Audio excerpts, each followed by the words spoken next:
A presentation of Solution Tree. The part I like best about working at Viersma Elementary School is there is a belief that these students will succeed and do well, regardless of their social economic status, regardless of their race or ethnicity or background, or whether or not they speak the language or don't. There is a true expectation that these children will be successful and not making excuses for failure.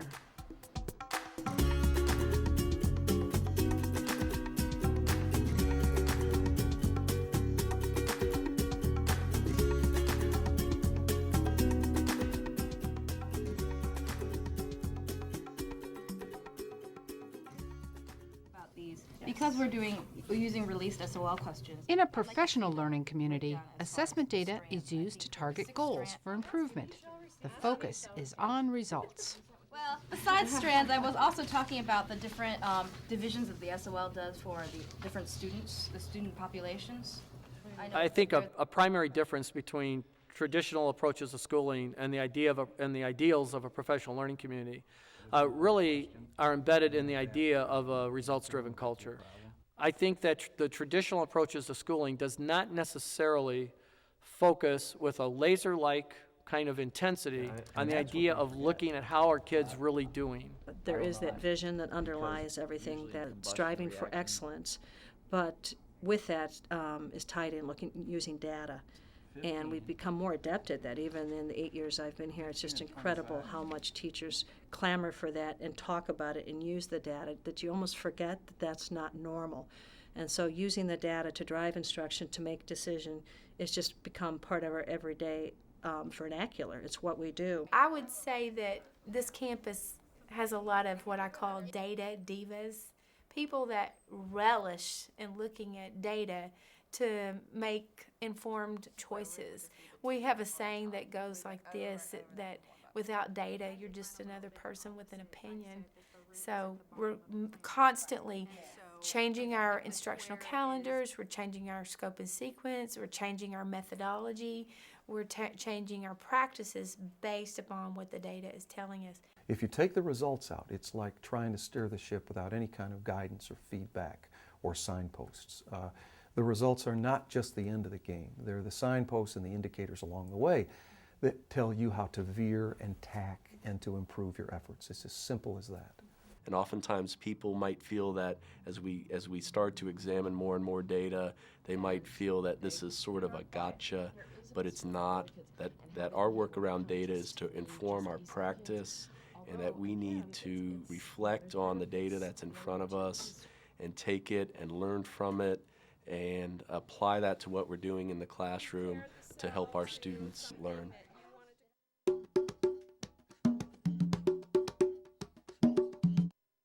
When it comes to school improvement, and one of the essential characteristics of being a professional learning community is continuous improvement, we very clearly define goals, learning goals, for every department, and then a couple of goals school-wide that all of us will work towards.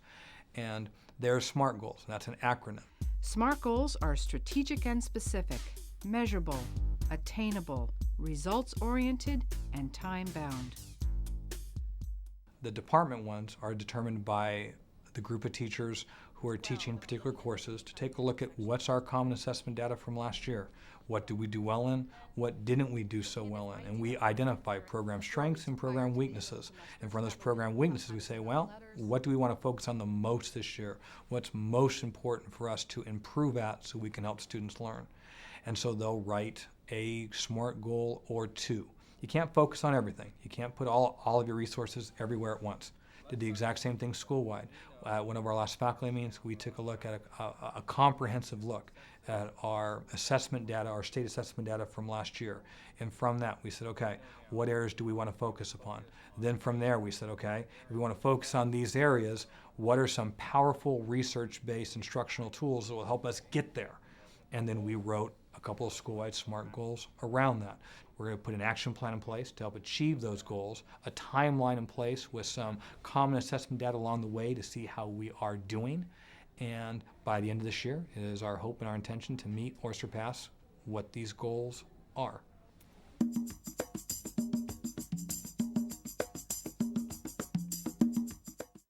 Our school-wide SMART goal is based on a writing goal, learning how to compare and contrast in writing. What we do is every person in the leadership team will bring ideas and their research, and we build it together. We use the Venn diagram, advanced graphic organizers, the T-chart to show evidence of compare and contrast. So by the students organizing information, in the Venn diagram, you can quickly see if a student understands the concept of compare and contrast. And then from that point, as a teacher in each department, perhaps, then you can choose to take it to the next level, which is to, compose a paragraph or all the way into an essay if you decide to.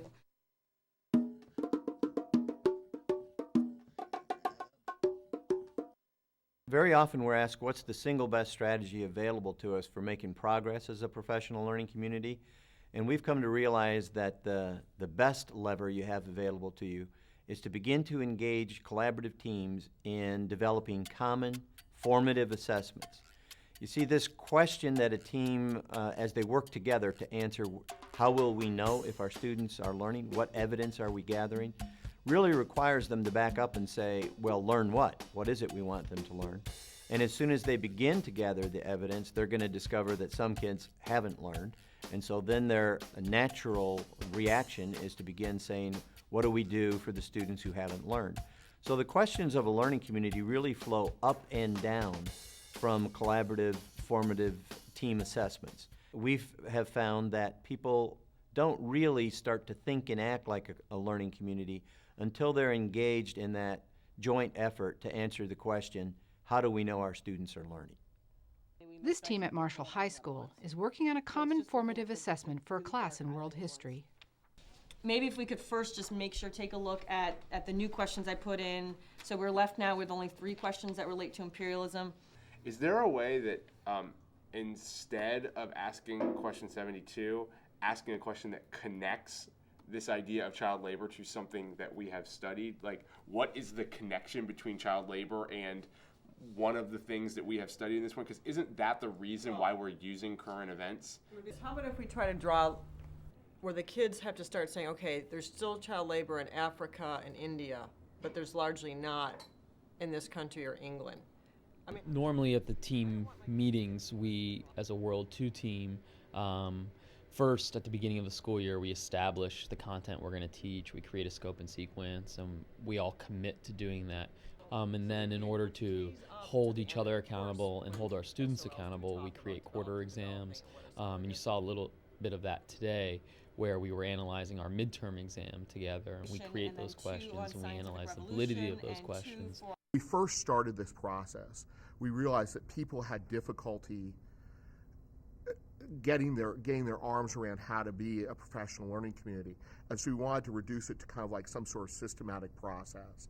So what we did was a group of us kind of created this process, which really starts out with what you want students to know, how are you going to know if they know it, then what does the data reveal, and then what are you going to do if they don't know it. And that's a process, it's an ongoing process that loops it out. Being committed to student learning means carefully monitoring each student's proficiency on each essential skill. Our kind of approach has always been that if you teach every kid, that if you focus on every kid and go kid by kid by kid, it doesn't really matter their ethnicity or if they're special ed or if they're LEP. And you can see in some of our teams that special ed kids perform as well or better than their peers, that once you kind of go to this process, that you can really focus down, and through the remediation program, that you really can see the gap to a degree disappear. But you also have to be able to look at the larger aggregate, and you have to be able to kind of back out and see, are there gaps, and if there are gaps, where are they? So it's kind of working both ways. We allowed teachers to see what the average scores were on student performances by the average score on the test itself. And some teachers were saying, well, I'm not sure that that's as helpful as maybe something else would be. We can drill down even deeper to the student, and we can have the student's grade based on these individual strand areas. And so we can look at a student's score, and not only their overall score on an assessment, but how they did in each particular strand on that assessment. At our meeting this morning, we were analyzing our first quarter data result. I thought one thing that was interesting when I looked at it is there were some kids that had ended up maybe getting like a 87 or something. And they were actually not proficient in a certain area. And so because I hadn't looked at their individual score in the categories, you know, you can think 87, that's good, they're getting everything, but maybe they would have had 97 if they had understood that one element to the material. This chart to me is fascinating because it does both those things. It shows us where our individual kids need to improve and then helps us diagram better where we could help our kids improve also, you know. So, and these are your maintenance objectives? Yes, ma'am. Each week at Vaughn Elementary School, Principal Lily Jesse visits grade level teams to review results for a specific subject area. Our pass rate was 95%, which each week there's a particular subject area that we focus on, whether it's science, social studies, math, reading, or writing. And during that time, we just go over our individual data, and then we go over our grade level pass rates. 100% pass rate. First time out, no retakes. Woo! All right. Good for you. That, of course, also. The data that we collect definitely drives our instruction. As soon as we get our data, it's like a diamond. You know, you don't throw diamonds away, you don't store them away, you let them out. So you have this diamond in front of you, and you're like, oh my gosh, what am I going to do with this? You need to polish it. You need to polish your teaching. You need to polish your strategies. You need to go to your teammates. Maybe they have a different cloth to polish that same diamond. So that data that you receive, I mean, as soon as you get it, you have 100%, you know you need to go on. But if you have an 80%, which we feel is bare minimum, if you have an 80%, then you know you need to do some polishing. And we'll come into the classroom, we'll ask for Title I reading, Title I math, the librarian. We'll ask everyone possible, when they come to your class, can you make sure that you focus on, you know, famous Americans? They really didn't get this particular vocabulary in economics. They really didn't get this. So the data definitely drives our instruction. Then, at a quarterly data dinner, the grade level teams at Vaughn share their results with the entire staff.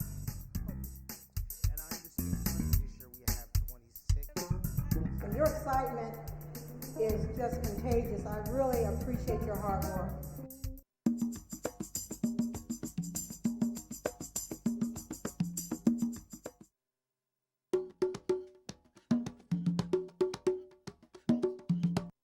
One of the issues that people raise sometimes when they learn that learning communities are committed to continuous improvement is how do we sustain the initiative if there's never any real end to it, if we've never fully arrived?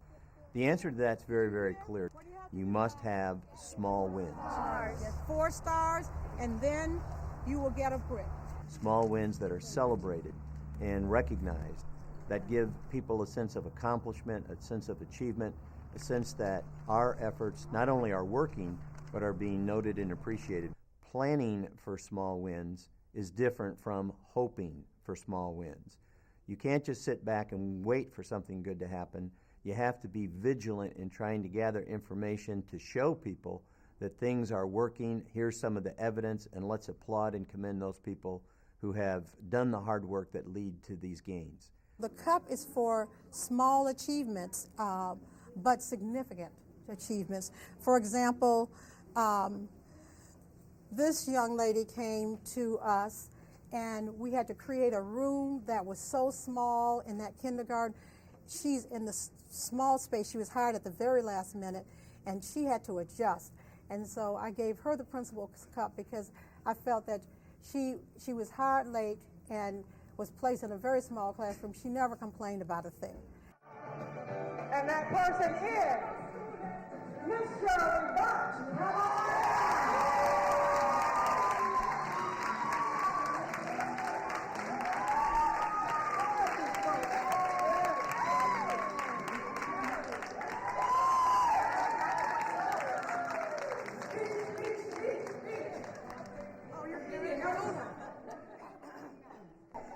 It is a great honor and privilege to accept this principal's cup on behalf of everyone here.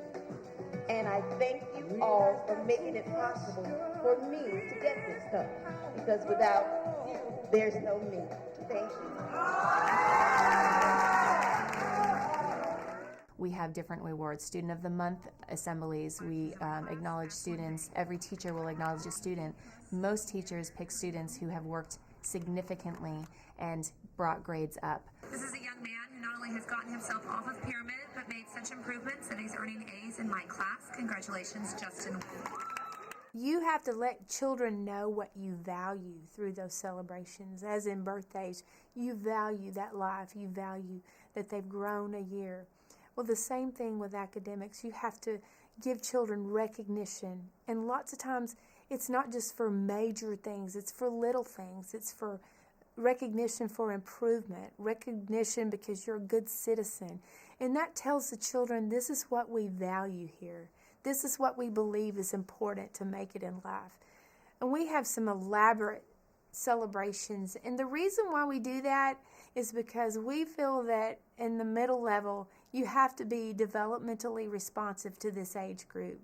You know, just having punch and cookies for an honor roll party just does not cut it with a 13-year-old.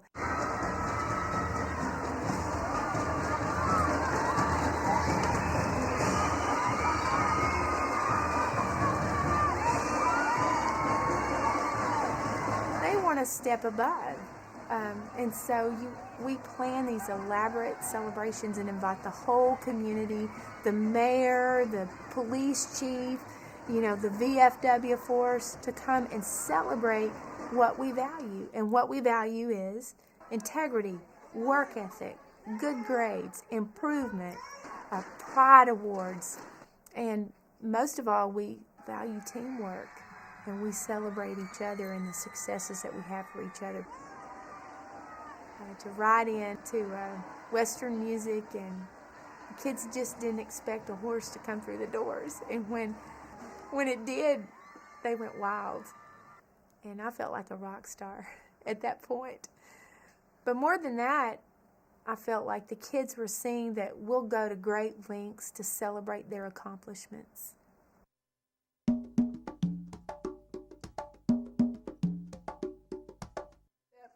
Focusing on results requires school staff to make cultural shifts. We meet all the time as a math department, so we're really close. We're not afraid to share information. We're not afraid to discuss data. I was in a leadership meeting with another school, and they don't do a lot of these different activities, and they want to know, well, how would you overcome if someone didn't want to share? And I'm like, well, we don't have that problem. We all share because we're so used to meeting all the time. Even though it seems kind of scary that no matter what you do in your classroom, you're going to be showing that and sharing that with other people, really we have to be able to trust each other. And I kind of came into this team, and right away we really did trust that if I had 60% pass rate on something, there was going to be somebody that's going to help me to make that better. I think that it feels like sharing data might be something that you are a little apprehensive of doing, but I think it just does make you a better educator because I'm much more focused than I've ever been. I'm new to Virginia, but not new to standardized testing. So I always remember being a little nervous at the end of the year, a little scared about how are my students going to do, what's the performance going to be. There's not going to be any surprises for us. Sometimes there's an issue about, well, don't people burn out from working hard, and the learning community process sounds like hard work. What we've discovered is it's not hard work that causes burnout, it's negative work. And if people are engaged in something that they're passionate about, they're feeling a sense of success, they've got people to lean into and learn from in a collaborative culture, and they're seeing evidence of the results.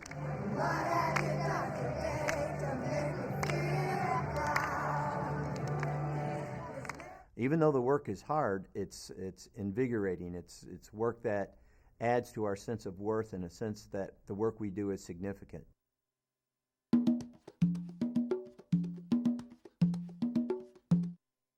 I know in our own personal work we have been greatly influenced by the importance of learning by doing as opposed to maybe trying to get all the answers first and then go out and do it. So we stress greatly the importance of just getting started and doing the work. Commitment follows the work. And if we can answer why, there you have it. That's right. Yeah, this one says too much. The first year that we became a professional learning community, our API rose by 19 points alone. So in 1 year, we surpassed all the growth of the previous 6. This last year on state testing, we grew another 32 points. That's almost 50 points growth within a 2-year period compared to we grew less than 20 over 6. We never talk once about our goal is to improve test scores. We have no goals on this campus or no SMART goals that say it's our goal that our test scores jump. We have a mission to help kids learn.